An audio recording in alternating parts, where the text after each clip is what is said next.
नमस्कार दोस्तों। आज हम अपने 7वें आयोग मानव अधिकार आयोग के बारे में चर्चा कर रहे हैं।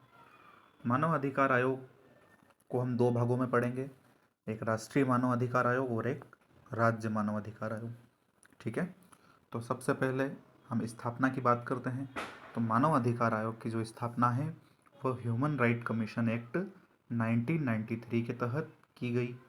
मानव अधिकार संरक्षण अधिनियम 1993 के तहत इसकी स्थापना की गई।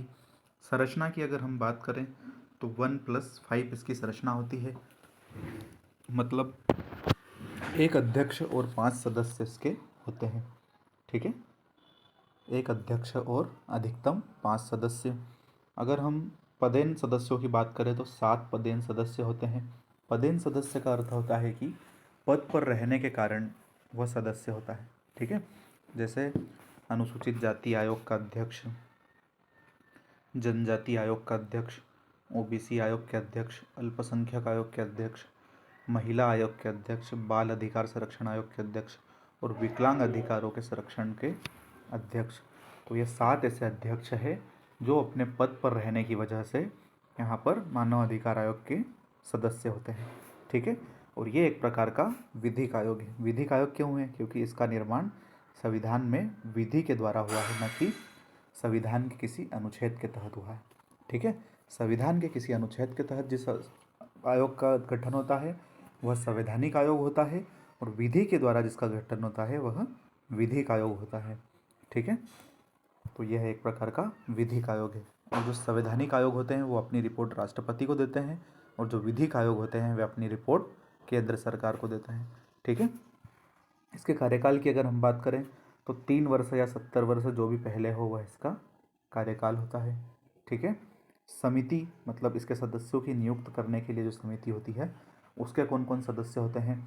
तो प्राइम मिनिस्टर इस समिति के अध्यक्ष होते हैं, लोकसभा के अध्यक्ष, राज्यसभा के सभापति, दोनों सदनों के विपक्ष के नेता और होम मिनिस्टर गृह मंत्री जो होते हैं वह इसके समिति के सदस्य होते हैं। मतलब 6 सदस्यीय जो समिति है वह मानव अधिकार आयोग के सदस्यों की चयन करती है, और राष्ट्रपति के द्वारा इस समिति की सिफारिश पर इसका चयन किया जाता है। ठीक है, अगर हम इसके कार्यों की बात करें तो मानव अधिकार से संबंधित जो कार्य होते हैं, जैसे मानव अधिकार के उल्लंघन से संबंधित मामले, जेल एवं बंदी गृह में जाकर वहाँ का निरीक्षण अधीक्षण करना, और भी अन्य मानव अधिकारों से संबंधित जैसे एलजीबीटी समुदाय से संबंधित मामले हैं, महिलाओं से संबंधित जो मामले हैं, विकलांगों से संबंधित मामले हैं, तो ये सब मानव अधिकारों से संबंधित जो मामले हैं वह मानव अधिकार आयोग देखता है। ठीक है, इसको हटाया जाना मतलब इसके सदस्यों को हटाया जाना की क्या प्रक्रिया है? तो राष्ट्रपति के द्वारा सर्वोच्च न्यायालय की जांच के बाद इनको हटाया जा सकता है। ठीक है, और हटाए जाने का आधार वही होगा जो हम शुरू से देखते आ रहे हैं, साबित कदाचार और अक्षमता के आधार पर इनको हटाया जा सकता है। प्रतिवेदन की अगर हम बात करें तो हम पहले ही देख चुके हैं, विधिक आयोग है तो इसका प्रतिवेदन केंद्र सरकार को जाएगा। अब ये किन मामलों की जांच कर सकता है? तो ये ऐसे मामलों की जांच कर सकता है जिनको घटित हुए 1 वर्ष से अधिक न हुआ हो। ठीक है, 1 वर्ष के अंदर अंदर यह मामलों की जांच कर सकता है।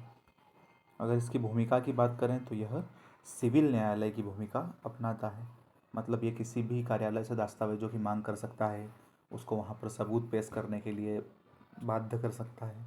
ठीक है, तो इस प्रकार के जो सिविल न्यायालय की पावर होती है वह मानव अधिकार आयोग में विद्यमान होती है। ठीक है, थैंक यू।